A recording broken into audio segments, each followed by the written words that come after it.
Ada kabar heboh nih soal lapor pajak pribadi untuk tahun 2025. Pasti udah mulai deg-degan kan? Nah, pertanyaannya, apa benar katanya batas waktunya bakal diundur? Yuk kita cari tahu faktanya bareng-bareng. Oke, langsung aja ya ke pertanyaan utamanya yang pasti udah ada di kepala kita semua.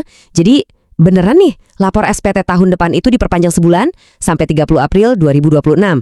Ini yang paling penting buat kita tahu jawabannya. Nah, jawabannya ini gimana ya bilangnya? Agak unik. Jadi, kalau ditanya secara hitam di atas putih, secara aturan resmi, jawabannya sih enggak. Batas waktunya tetap 31 Maret. Tapi, nah, disinilah bagian menariknya. Anda bisa lapor sampai 30 April 2026 dan nggak akan kena denda sama sekali. Jadi gini, meskipun tanggal resminya nggak berubah, pemerintah ngasih kelonggaran. Siapapun yang lapor dan bayar antara tanggal 1 sampai 30 April, semua sanksi dan dendanya dihapuskan. Ini ibaratnya kita dapat tiket emas buat ngerjain pajak lebih santai sebulan. Oke, ini kan kabar bagus banget ya. Tapi pasti kita semua langsung mikir, loh kok bisa? Tumben banget pemerintah baik hati begini. Pasti ada alasannya dong. Nah sekarang kita bakal kupas tuntas kenapa sih kebijakan ini muncul. Dan yang paling penting ya, biar gak ada yang nyangka ini hoaks, kebijakan ini 100% resmi. Ada landasan hukumnya, yaitu Keputusan Dirjen Pajak nomor KEP 55PJ 2026.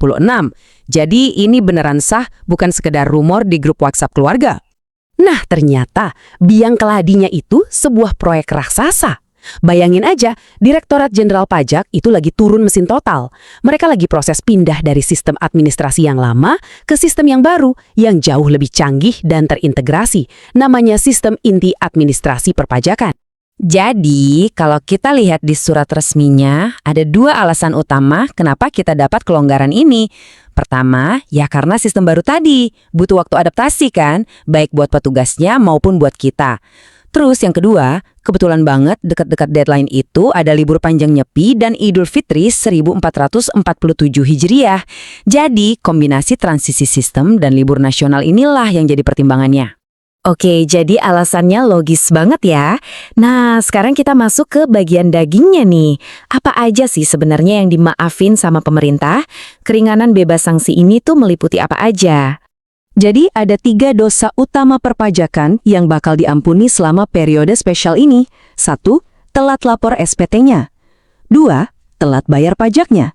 Dan 3. Kalaupun nanti ada kurang bayar, nah sanksi bunga atas kekurangan itu juga dihapus. Ketiganya bebas total, asal semuanya beres sebelum 30 April 2026. Tapi ingat ya, ini penting banget dicatat.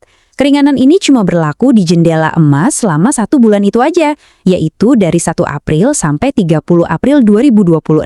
Jadi jangan sampai kelewat, kesempatan emasnya cuma di rentang waktu itu. Eits, tapi tunggu dulu. Kayak biasa, pasti ada the fine print-nya kan? Ada detail-detail kecil yang perlu kita tahu biar nggak salah paham atau salah langkah. Yuk kita bedah bareng. Kita sering dengar soal denda dan sanksi kan? Nah, biasanya kalau kita telat, kita bakal dapat yang namanya surat tagihan pajak atau STP. Inilah semacam surat cinta yang paling nggak mau kita terima dari kantor pajak. Isinya tagihan denda semua. Nah, enaknya lagi, ini nih yang bikin lega. Semuanya serba otomatis. Anda nggak perlu ngapa-ngapain, nggak perlu ngajuin surat permohonan, nggak perlu lapor-lapor.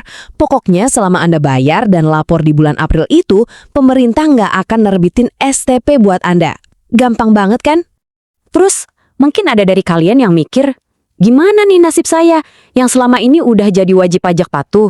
Udah susah-susah dapat predikat itu. Kalau saya manfaatin kelonggaran ini, jangan-jangan status anak baik saya dicabut lagi. Pertanyaan yang bagus. Tenang, tenang. Jawabannya aman sentosa. Aturannya udah jelas banget.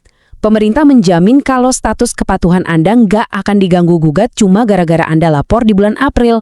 Bahkan, kalau Anda lagi proses ngajuin jadi wajib pajak patuh, pengajuannya juga nggak bakal ditolak karena alasan ini. Jadi status Anda 100% aman. Oke, kita udah ngebahas panjang lebar nih dari kenapa kebijakannya ada sampai detail-detailnya. Biar nggak lupa yuk kita rangkum lagi intinya. Apa sih takeaway utamanya buat kita semua? Intinya gampang banget kok. Lihat aja tabel ini.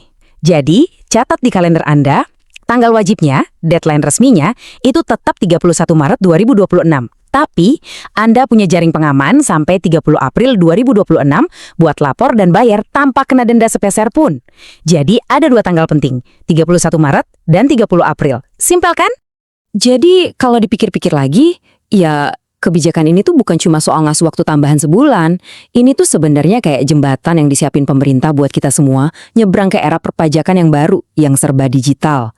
Jadi pertanyaan akhirnya mungkin bukan lagi kapan terakhir lapor, tapi lebih ke udah siapkah kita dengan sistem pajak yang serba baru ini?